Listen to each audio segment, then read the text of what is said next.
Hello friends, welcome to our channel I S Darbar. Discussion में आपका बहुत बहुत स्वागत है। आज 6 जुलाई है, मंडे भी है, तो वीक की शुरुआत हो गई है। आइए देखते हैं आज के इम्पोर्टेंट आर्टिकल को और शुरुआत करते हैं कोटेशन से। आज का कोटेशन स्वामी विवेकानंद जी का है। There is no chance of welfare of the world unless the condition of woman is improved.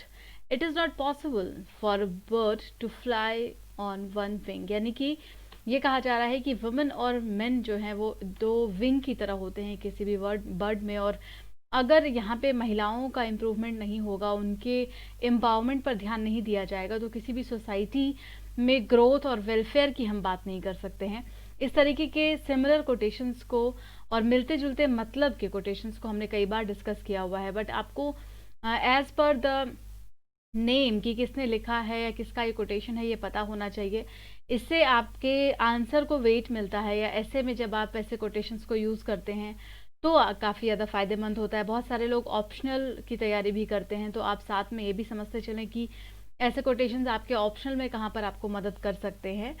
तो सोशियोलॉजी वगैरह बहुत सारे लोग लिए रहते हैं, तो उनको भी काफ़ी फ़ायदे में आ सकता है कोई भी कोटेशन इस टाइप का, तो यूज़ कर सकते हैं अपने समझ के अकॉर्डिंगली। आइए स्टार्ट करते हैं। तो डिस्कशन में ऐसे राइटिंग का कोटेशन आपको मिल चुका है, और बैकग्राउंड में आज हम लोग बहुत सारे पोर्टल और स्कीम्स की बात करेंगे जो हाल ही में गवर्नमेंट ने लॉन्च किया है कोविड क्राइसिस के बाद से। तो ये जितने भी स्कीम्स और पोर्टल्स हैं जो आज डिस्कस करेंगे हम लोग, बहुत ज़्यादा इंपॉर्टेंट होगा एग्जाम के पर्सपेक्टिव से।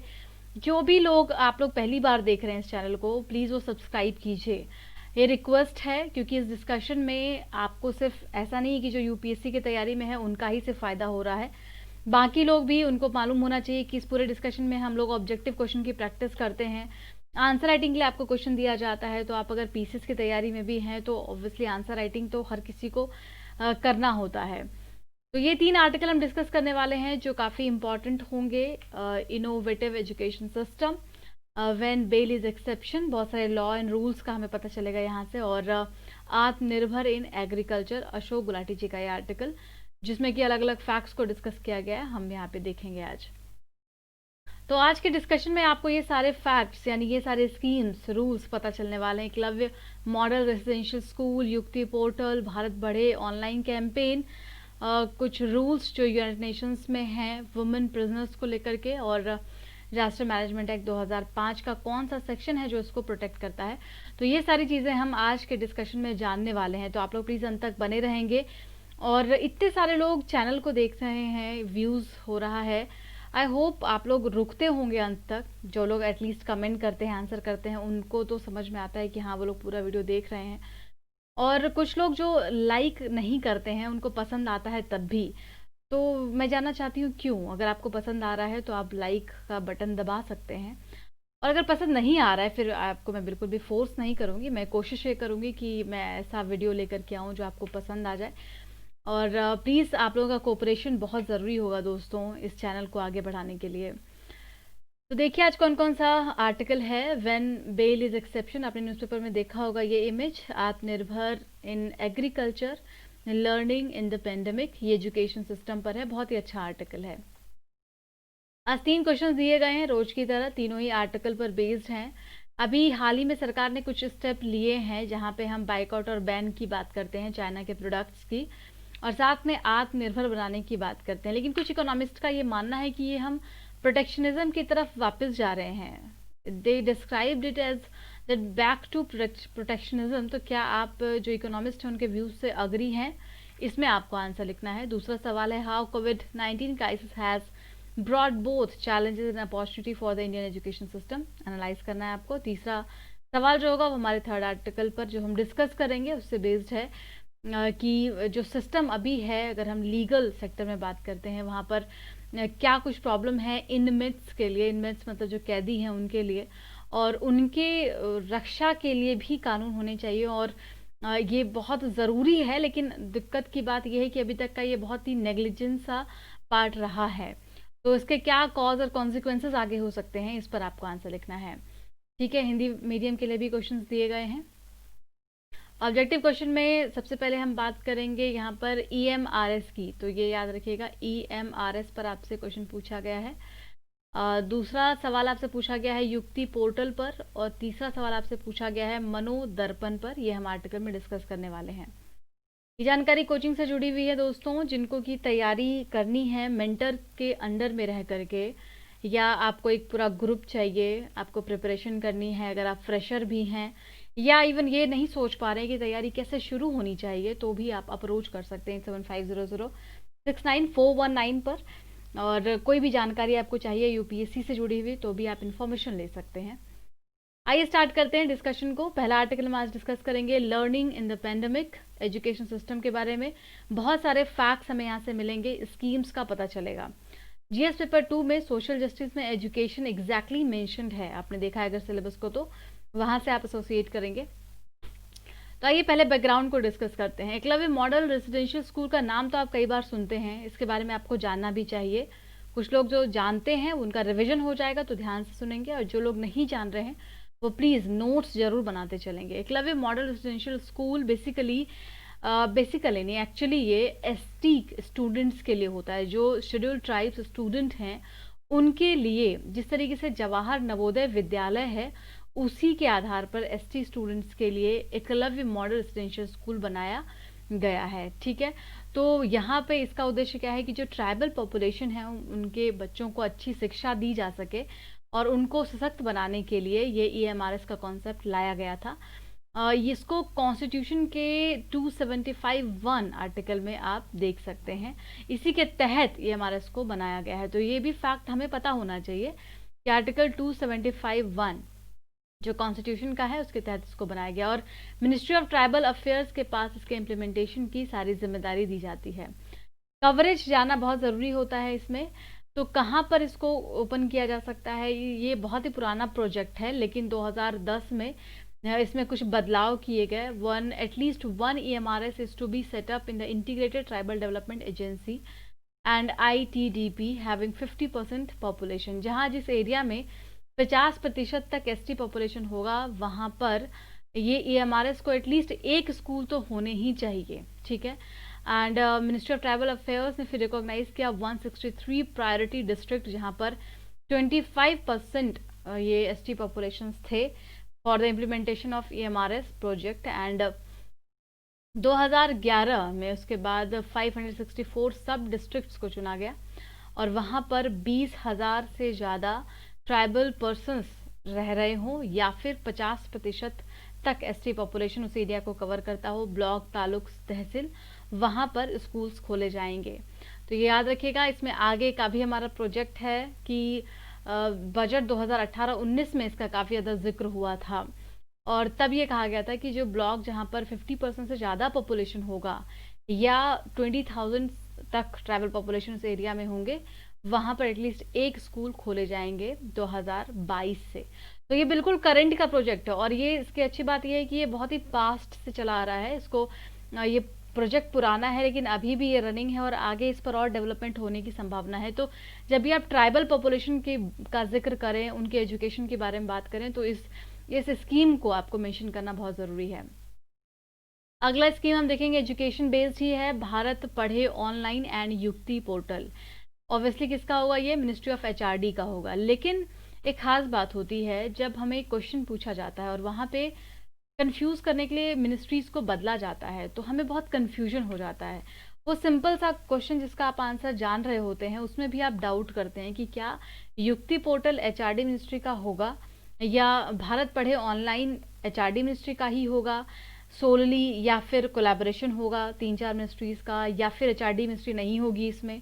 तो ऐसे में हमें, जब अभी हम पढ़ रहे होते हैं, तो बहुत ही ध्यान से इन चीज़ों को पढ़ना होता है। एक ऑनलाइन कैंपेन चलाया गया 16 अप्रैल को, जिसमें कि ऑनलाइन एजुकेशन इकोसिस्टम को इम्प्रूव करने की बात कही गई भारत में, और यही कैंपेन कहलाया भारत पढ़े ऑनलाइन कैंपेन। HRD मिनिस्ट्री ने बढ़ चढ़कर इसमें काम किया है, और इसका पूरा उद्देश्य है कि स्टूडेंट और टीचर को कैसे हम ऑनलाइन पोर्टल पर ला पाएँ।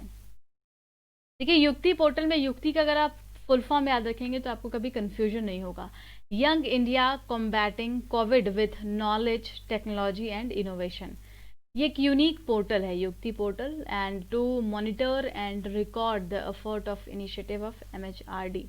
तो मिनिस्ट्री ऑफ HRD का ये पूरा ये भी कॉन्सेप्ट है। इसको मॉनिटर करने के लिए रखा गया है कि इस इनिशिएटिव को कैसे आगे, जो ऑब्वियसली इस समय में, क्राइसिस के समय में जो लोगों तक नॉलेज को पहुंचाना है, एजुकेशन को पहुंचाना है, कैसे हम इसको पूरा कर पाएंगे। तो इस तरीके के वेरियस प्रोग्राम्स हैं इस पूरे पोर्टल पर, जिसको लोग जाकर के देख सकते हैं। 2 वे कम्युनिकेशन चैनल प्रोवाइड करता है ये HRD और इंस्टीट्यूशंस के बीच में।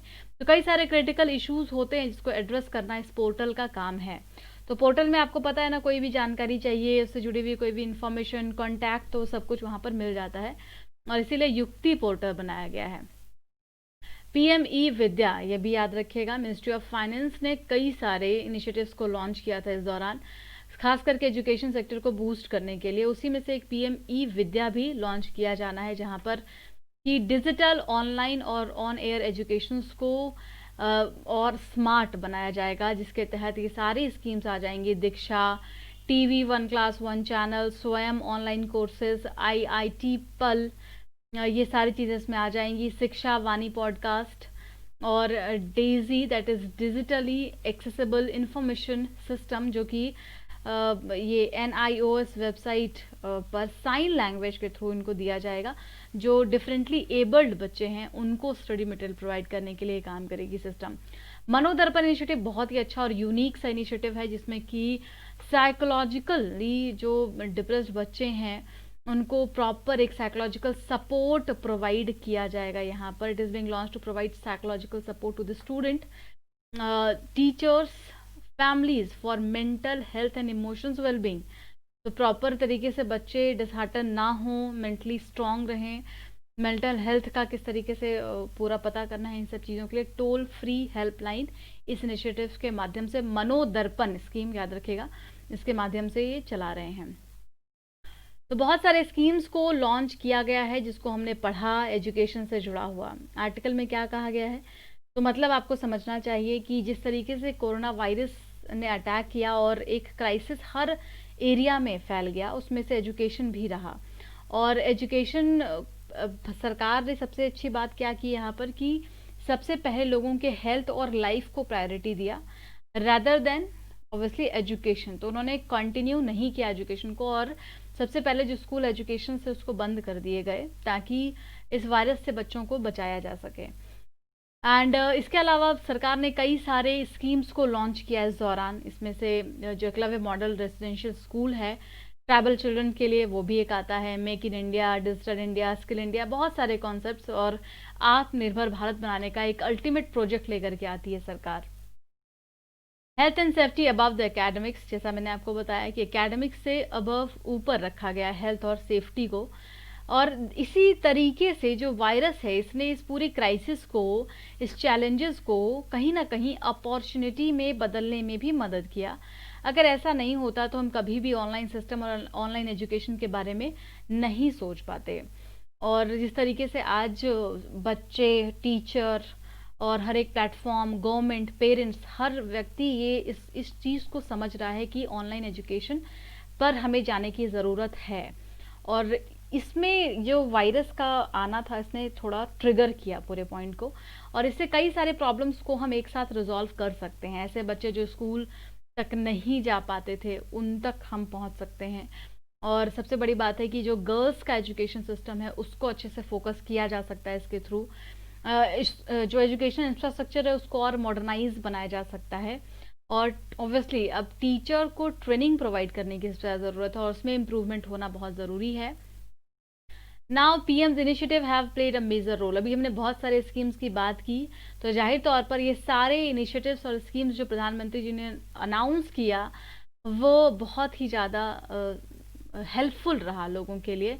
और जो इनका कहना है कि जो हमारे HRD मिनिस्टर हैं वो भी खुद एक एजुकेशनिस्ट हैं, और उन्होंने काफ़ी ज़्यादा हेल्प किया इस क्रूशियल मोमेंट में ऐसे अच्छे इनिशिएटिव्स को लाने में। तो सारे इनिशिएटिव्स का हम जिक्र कर चुके हैं, इसके बारे में हम पढ़ चुके हैं। एंड अपार्ट फ्रॉम दैट बहुत सारे से ई-विद्या स्कीम है, इसके तहत लोगों को digital, online, mass media provide करने की कोशिश की जा रही है। इसके अलावा कई और पोर्टल्स बनाए गए हैं, इस पर और ज़्यादा काम चल रहा है। इवन डिफरेंटली एबल्ड बच्चों के लिए भी, जो अभी हमने डेजी देखा, जहाँ पर डिजिटली एक्सेसिबल इंफॉर्मेशन सिस्टम, जिसमें कि साइन लैंग्वेज का यूज़ किया जाएगा और बच्चों को स्टडी मटेरियल दिया जाएगा। वेबिनार, पॉडकास्ट, ऑनलाइन क्लासेस, इन सब के माध्यम से लर्निंग को और एनरिच किया जा रहा है डे बाय डे। मनोदर्पण का भी जिक्र करते हैं इस आर्टिकल के दौरान कि मनोदर्पण जैसा भी स्कीम लेकर के सरकार आई है, जिसमें कि साइकोलॉजिकल हेल्थ के बारे में सोचा जा रहा है। यहाँ पर बच्चे और स्टूडेंट और उनके जो माता पिता हैं, पेरेंट्स हैं, दोनों के जो भी कंसर्न्स हैं, स्ट्रेस, चैलेंजेस हैं, उनको कैसे ख़त्म करना है, इसके बारे में भी सोचा जा रहा है। कंटिन्यूसली मॉनिटर किया जा रहा है हर किसी की एक्टिविटी को, और इस तरीके से जो मनोदर्पण स्कीम है वो एक ट्रू वेलफेयर मेजर्स लेकर के आई है सरकार। इसके अलावा सबसे पहली बार एक यूनिक कॉन्सेप्ट को इनिशिएट किया गया, university social responsibility, under which free online open education resource in English, Sanskrit, Hindi, Arabic, Chinese, French. तो पहली बार ऐसा हुआ जबकि यूएसआर के अंतर्गत ये सारी लैंग्वेजेस में कॉन्सेप्ट्स को फ्री ऑनलाइन एजुकेशन के तहत दिया जा रहा है बच्चों को। और इंग्लिश प्रो एक फ्री मोबाइल एप्लीकेशन भी ओपन किया गया है ताकि जो इंग्लिश प्रोनाउंसिएशन सीखना चाहते हैं वो भी ऑनलाइन इसको सीख सकते हैं। तो इस तरीके से गवर्नमेंट ने काफ़ी अच्छे प्रयास किए हैं एजुकेशन को ऊंचाई पर लेके जाने के लिए, even in this pandemic too. And English, इसके अलावा जो फॉरेन लैंग्वेजेस हैं, that university created the university social responsibility and power fund. तो एक फंड भी इसके लिए तैयार किया गया है। और अब ऑब्वियसली ये गवर्नमेंट के हाथ में है कि वो किस तरीके से और उसको अवेयरनेस के साथ और अच्छा बनाती है। इसके लिए एक अवेयरनेस कैंपेन चलाया जा सकता है रेडियो वगैरह के माध्यम से। और EFLU का जिक्र करते हैं, perhaps the first central university to have completed and semester exams. तो ये एक ऐसी यूनिवर्सिटी बन गई है जिसने कि अपने के सेमेस्टर एग्जाम्स को कंप्लीट करके और रिजल्ट भी पब्लिश करने वाली है। तो जाहिर तौर पर इस क्राइसिस ने भारत में एजुकेशन सिस्टम को और एडवांस होने पर मजबूर किया, जो एक आगे चल करके अपॉर्चुनिटी लेके आ सकता है। अगला आर्टिकल डिस्कस करेंगे आत्मनिर्भर भारत से जुड़ा हुआ है, लेकिन हम बात करेंगे आज आत्मनिर्भर इन एग्रीकल्चर से। इकोनॉमी में एग्रीकल्चर का सेक्शन आता है, याद रखिएगा पेपर 3 में। क्या कहा जा रहा है तो आपको मालूम है सारी चीज़ें। आत्मनिर्भर का क्या उद्देश्य है? उसका उद्देश्य है कि हम लोगों को, जो हमारी कंपनियां हैं, उसको आगे बढ़ाएं। वोकल फॉर लोकल का कॉन्सेप्ट लेकर के आई है सरकार, लेकिन इकोनॉमिस्ट का कहना है कि ये तो हम फिर से प्रोटेक्शनिज्म की तरफ जा रहे हैं। क्या हमें ये पूछना नहीं चाहिए कि आत्मनिर्भर भारत का मतलब क्या है? क्या self reliance and self sufficiency is an essential items, and can India be atmanirbhar in crude oil? Crude oil जिसमें कि हमारा आत्मनिर्भर होना बहुत ज़रूरी है, क्या हम उसमें आत्मनिर्भर बन सकते हैं? क्या हम उसमें अपनी डिपेंडेंसी को कम करने के लिए कुछ काम करेंगे? तो ये सारे ऐसे सवाल हैं जिसके आंसर सरकार को देने चाहिए। अब हम बात करते हैं एग्रीकल्चर सेक्टर में आत्मनिर्भर बनने की। तो ये बहुत सारा डाटा एंड फैक्ट्स रखते हैं अशोक गुलाटी जी, एज यू नो। इनके आर्टिकल ऑब्वियसली एग्रीकल्चर से एसोसिएटेड होते हैं, लेकिन बहुत ही अच्छा लिखते हैं ये। इन्होंने बहुत सारे फैक्ट्स आपको आज दिए हैं, इसका आप यूज़ कर सकते हैं। 1.37 billion population, much of the food has to be produce at home, यानी कि फार्मर सेक्टर जो अपने घरों में अनाज उपजाते हैं। और उसके बाद अभी तक की जो स्थिति रही है, क्योंकि हमने मिड 60s और 90s के पहले की स्थिति भी देखी है भारत में, जब फूड क्राइसिस हुआ करती थी। हम बहुत ज़्यादा डिपेंडेंट थे दूसरे देशों पर, दूसरी इकोनॉमी पर। हमारे यहाँ पर फूड के लिए भी हम सेल्फ सफिशिएंट नहीं थे। Mid 60s in India spent all the foreign currency reserve, and the country had about $400 million just on wheat import, and it could have imported the 7 million ton of wheat.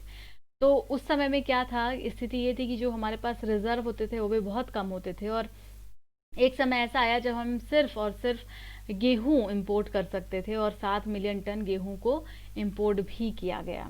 आज की स्थिति क्या है? आज भारत के पास enough forex reserve है। हमने एक दिन डिस्कस किया था ना कि आज RBI के अकॉर्डिंगली भारत के पास इस समय जो डाटा, नया डाटा आया है, उसमें 12 मंथ्स तक हम इंपोर्ट कर सकते हैं, इतना हमारे पास फॉरेक्स रिजर्व अवेलेबल है आज इंडिया में, विच इज़ मोर देन, मतलब आप डबल कह सकते हैं, क्योंकि 6 मंथ्स का रिजर्व होना चाहिए अकॉर्डिंग टू IMF, लेकिन हमारे पास 12 मंथ्स तक का है। Now even if the country has to buy 20 million ton of wheat at landed cost $250 per ton. It will spend just 5 billion.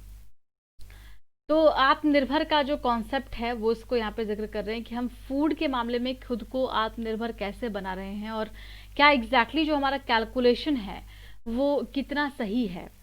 ये डायग्राम है, इसको आप देख सकते हैं। इंडिया इज नेट एक्सपोर्टर और नेट इम्पोर्टर है। क्या है, भारत एग्रीकल्चर प्रोडक्ट्स का नेट इम्पोर्टर है या नेट एक्सपोर्टर है, उसको ये यहाँ पे क्लियर करते हैं कि आपको एग्जैक्टली ये फिगर आउट करने की कोशिश करते हैं कि एग्जैक्टली जो प्रोडक्शन होता है उसमें हमारा कितना फ़ायदा होता है या कितना नुकसान होता है। तो ग्राफ आपने अभी देखा जस्ट इमेज में, N import of agriculture commodity over the last 10 years, it clearly shows that India has been a net exporter of agriculture, agri products.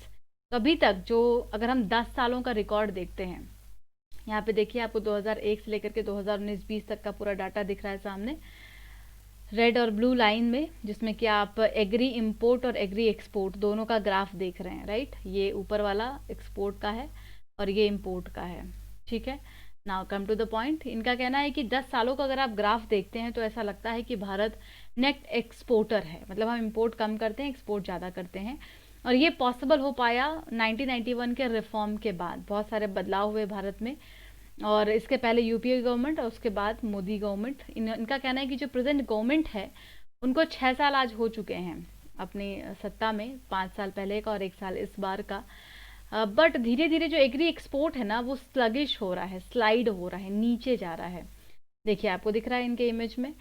तो इनका कहना है कि ये स्लाइड हो रहा है। And when the Modi government had completed 6 year in the office, agri export were just 36 billion and net agri trade surplus is 11.2 billion। ठीक है, लेकिन ऐसे में सरकार का क्या प्लान है कि हम फार्मर के इनकम को डबल करेंगे। तो इनका मानना है कि विच इज़ एक्चुअली इम्पॉसिबल। अगर हम एग्री एक्सपोर्ट को ये देखते हुए जो हमारा पूरा डाटा है, हमें लगता है कि हम इसको डबल कर लेंगे 2022 तक, तो इस परफॉर्मेंस के साथ तो ये पॉसिबल है नहीं। One were to look at the agriculture and chalk out the strategy where the export can be augmented and import compressed। तो अब यहाँ पे क्या करना चाहिए, तो ये इनका कहना है कि अगर हम आत्मनिर्भर होने की बात करते हैं तो हमें कंपैरेटिव एडवांटेज की तरफ जाना चाहिए, ना कि आप इंपोर्ट को कंप्रेस करें और ये जो प्रोटेक्शनिज्म का कॉन्सेप्ट है ये लेकर के आए। अब ये कहते हैं रिवील्ड कंपैरेटिव एडवांटेज। अब देखिए ये जो कंपैरेटिव एडवांटेज है उसको, रिवील्ड कंपैरेटिव एडवांटेज को यहाँ पर डिस्कस कर रहे हैं कि किस तरीके से कैलकुलेशन होता है और क्या सच्चाई है। Export item of the top of the list. तो कई सारे एक्सपोर्ट आइटम है भारत में जो टॉप पर रहते हैं, जैसे कि जैसे मरीन प्रोडक्ट्स हैं तो वो टॉप ऑफ द लिस्ट हैं। इसके अलावा राइस है, स्पाइसेस हैं, शुगर है, टी, कॉफ़ी, ये सब टॉप ऑफ द लिस्ट हैं। And however rice and sugar cultivation are quite subsidised through the free power and highly subsidised fertilisers. तो राइस और शुगर के कल्टीवेशन में आपको पता होगा सरकार फ्री में बिजली देती है और हाईली सब्सिडाइज्ड रेट पर फर्टिलाइजर खास करके यूरिया प्रोवाइड करती है। तो क्या ये सही है? इनका कहना है कि ये जो राइस और शुगर है ना, ये सबसे ज़्यादा ग्राउंड वाटर को डिप्लीट करते हैं और इस तरीके से भारत में इरिगेशन की एक तो बहुत ज़्यादा समस्या है। और हर साल जो राइस है वो 3500 से 5000 लीटर तक वाटर का को यूज़ कर लेता है, कंज्यूम कर लेता है, और शुगर 2000 लीटर तक वाटर को कंज्यूम कर लेता है। और इस तरीके से जो पंजाब, हरियाणा, महाराष्ट्र वाला पूरा हिस्सा है जहाँ पर राइस शुगर का कल्टीवेशन होता है, उनकी हालत बहुत ज़्यादा ख़राब है और बहुत फास्ट रेट पर वहाँ पर ग्राउंड वाटर का डिप्लीशन हो रहा है। ये है एग्जैक्टली कंपैरेटिव एडवांटेज भारत में। इसका मतलब क्या हुआ कि हम जिस तरफ खर्च कर रहे हैं, हम जिस तरफ अपना प्रोडक्शन बढ़ाने की कोशिश कर रहे हैं, वो ओवरऑल चीज़ों को डिप्लीट कर रहा है और आगे चल करके वो नुकसानदेह भी हो सकता है। इस चीज़ को समझना होगा कि हम एक्चुअली एग्री प्रोडक्ट्स में हमें दूसरी तरफ शिफ्ट होने की ज़रूरत है। क्यों हमेशा हम सिर्फ राइस और शुगर के प्रोडक्शन की बात करें, क्यों ना हम वेजिटेबल, फ्रूट्स, स्पाइसेस की तरफ या नए ऐसे प्रोडक्ट्स की तरफ जा सकें जहाँ पर कि कम पानी का यूज़ होता है, और वो कहलाएगा फिर कंपैरेटिव एडवांटेज प्रिंसिपल में आएगा। कंक्लूजन में इनका कहना है कि agri import front and the biggest item is edible oil. तो एडिबल ऑयल पर क्या हम आत्मनिर्भर हो सकते हैं? जो बाहर से मंगाया जाता है, इंपोर्ट किया जाता है, तो एडिबल ऑयल से लेकर के क्रूड ऑयल तक पर भारत निर्भर होता है दूसरे देशों पर। से मस्टर्ड, सनफ्लावर, ये सारी चीज़ें हैं। Increase the oil output to some extent but maximum potential lies on the oil palm. तो पाम ऑयल पर बहुत ज़्यादा हम लाई करते हैं, उसको हम बाहर से इम्पोर्ट करते हैं। तो क्या हमें इस पर आत्मनिर्भर होने की ज़रूरत नहीं है? और इसके अलावा जो क्रूड ऑयल है, क्या हमें उसके लिए आत्मनिर्भर होने की ज़रूरत नहीं है? तो अगर हम रियली में फार्मर की मदद करना चाहते हैं, उनके इनकम को बढ़ाना चाहते हैं, तो इन चीज़ों पर हमें आत्मनिर्भर बनने की ज़रूरत है। अगला आर्टिकल है when bail is exception, GS paper 2 में एसोसिएट करेंगे, सोशल एम्पावरमेंट में आ जाएगा। और जो प्रिजनर्स की समस्या है उसके बारे में इस आर्टिकल में डिस्कस किया जा रहा है। थोड़ा सा बेसिक फैक्ट बैकग्राउंड में, securing the rights of inmates. तो इनके इनमेट्स के क्या राइट्स होते हैं? ऑब्वियसली हर किसी का फंडामेंटल राइट होता है, और इनमेट्स का भी, कैदियों का भी फंडामेंटल राइट होता है। क्या इसको फॉलो किया जाता है? तो बहुत सारी चीज़ें इस पर आई हुई हैं। एक मॉडल प्रिजन मैनुअल भी तैयार किया जाता है, और इसकी जिम्मेदारी होम मिनिस्ट्री के पास होती है। उसमें क्या राइट्स हैं, क्या अधिकार हैं, प्रिजन में क्या क्या होना चाहिए, हाइजीन, राइट्स, हेल्थ, फूड, इन सभी के अधिकार दिए गए हैं। Condition of women, inmates and children, जो बच्चे हैं, महिलाएं हैं, उनके लिए क्या कंडीशन कैसी होनी चाहिए। तो इन सभी के रूल्स बने हुए होते हैं। लेकिन आज हम आर्टिकल में देखेंगे कि कुछ चीज़ों को फॉलो नहीं किया जाता, उसकी वजह से कितना नुकसान होता है, और जो राइट्स हैं वो लोगों के हैम्पर होते हैं। तो इंट्रोडक्शन में कुछ केसेस बताए गए हैं। एक तो कोविड-19 की ने इधर से उधर हर तरफ अफरा तफरी मचाई हुई है, और इसमें जेल भी अछूता नहीं है। 62-ईयर-ओल्ड मैन की डेथ हो जाती है कोविड-19 से अफेक्ट होने की वजह से, क्योंकि सीनियर सिटीजन्स के ऊपर ज़्यादा खतरा होता है इसकी वजह से। और ये कहानी है दिल्ली प्रिजन मंडोली की। ठीक है, तो इस तरीके से कई सारे केसेस इस दौरान हुए हैं जहाँ पर कि जो कैदी हैं वो कोरोना पॉजिटिव पाए गए। उसके बाद बेल की गुहार लगाई गई, एप्लीकेशन डाला गया, लेकिन बेल को डिनाई कर दिया गया। इवन आईसीयू से भी बेल को कहा गया ग्रांट करने के लिए, बट बेल नहीं दिया गया। तो ऑब्वियसली अभी जो सिचुएशन है भारत में, उसमें प्रिजन पॉपुलेशन बहुत ज़्यादा है, और उनका मैनेजमेंट बहुत बड़ा कंसर्न है आज पूरे भारत में। सुप्रीम कोर्ट ने इसके लिए कई सारे वर्डिक्ट्स दिए हुए हैं, कई सारे रूल्स बनाए हुए हैं। इवन अभी बहुत सारे केसेस भी इसके लिए आए थे। हाई पावर्ड कमेटी भी क्रिएट किया था सुप्रीम कोर्ट ने, order as the direction of creating classification on the basis of offence and sentences.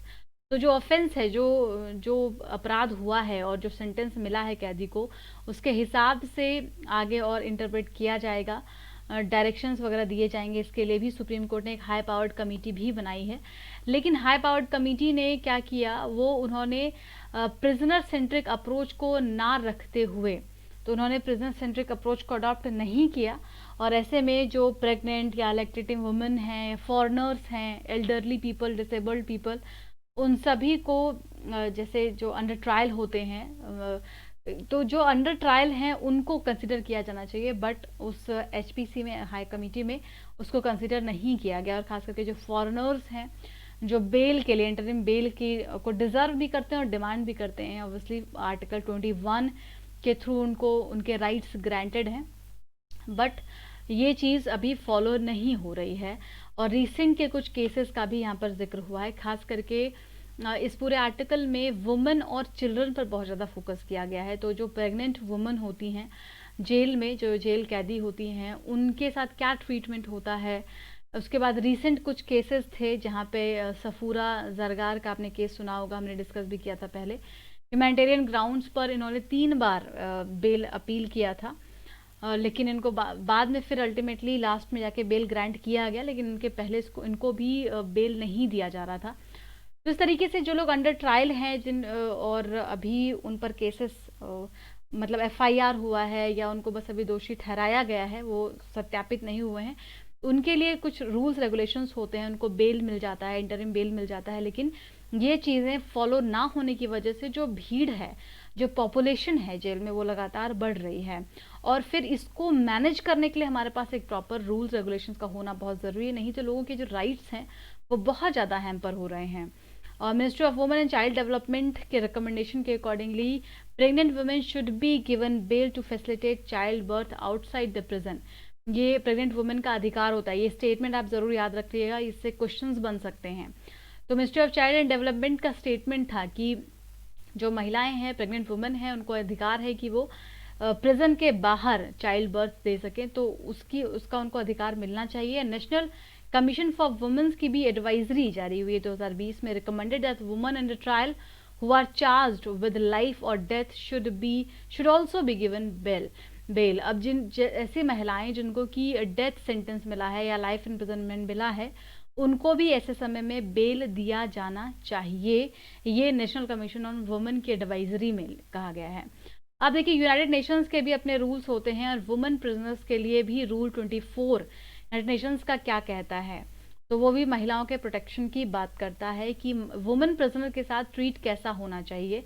Non custodial means should be preferred for pregnant women during the pre trial phases, तो उसको वहाँ पर prefer मिलना चाहिए जो pregnant women है। इसके अलावा जो कस्टोडियल चाइल्ड बर्थ होता है या जो प्रेगनेंसी के समय में लोगों को रिलीफ नहीं मिलता, बेल्स नहीं दिए जाते, वो उसको यहाँ पे कहा गया है that a cruel, inhuman, degrading punishment का एक डिग्रेडेड सा तरीका जो यहाँ पे फॉलो किया जाता है। साथ में डीएमए की बात करते हैं, डिजास्टर मैनेजमेंट एक्ट, उसमें भी सेक्शन 61 के तहत क्या कहा गया है, देखिए वो एग्जैक्टली लिखा है कि वाइल प्रोवाइडिंग कंपनसेशन और relief the victim of disaster there shall be no discrimination on the ground of sex, caste, community, descent and religion. तो इन सारे स्टेटमेंट्स को आप यूज कर सकते हैं आंसर्स में, जो आज क्वेश्चन दिया गया है वहां पर आप इसको लिख सकते हैं। कस्टोडियल माइनॉरिटीज कौन होते हैं, कस्टोडियल माइनॉरिटीज में किसको ट्रीट किया जाना चाहिए, तो वुमन, चिल्ड्रन,